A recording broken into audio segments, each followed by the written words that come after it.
না, কেউ কিছু চাইবে আর উনি না বলবেন, এই না ওনার ডিকশনারিতে নাই, না বলতে জানতেন না।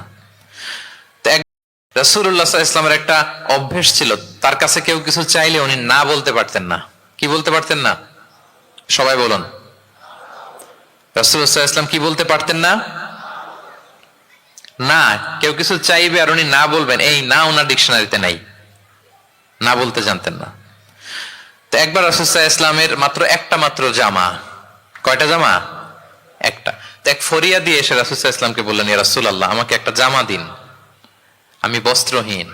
তো রহমতের নবী কি আর করবেন, যেহেতু না বলতে জানেন না, কাউকে ফিরিয়ে দিতে জানেন না, নিজের জামাটাই খুলে দিয়ে দিলেন। সুবহানাল্লাহ। এখন ওনার গায়ে তো জামা নাই, আছে? উনি জামাহীন অবস্থায় ঘরে বসে আছেন।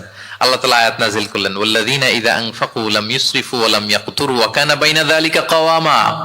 বিশ্বাসীরা যখন দান করে তারা কৃপণতাও করে না, আবার বাড়াবাড়িও করে না, মাঝামাঝি থাকে, মধ্যম পন্থা। মানে বুঝাতে চাইলেন, আল্লাহ তাআলা এই কথা দিয়ে বুঝাতে চাইলেন, নবী হে, জামা যদি দুটো থাকতো তাহলে না হয় একটা দিতেন, দুটো যদি থাকতো একটা দিতেন। এখন ছিল কয়টা? এটাই যখন দিয়ে দিয়েছেন, এখন আপনি পড়বেন কি? সুবহানাল্লাহ বিহামদি। ভারসাম্য শিখালেন আল্লাহ। তাহলে ইসলাম হচ্ছে ভারসাম্যের ধর্ম, ব্যালেন্সড রিলিজিয়ান। বাড়াবাড়িও নাই, ছাড়াছাড়িও নাই।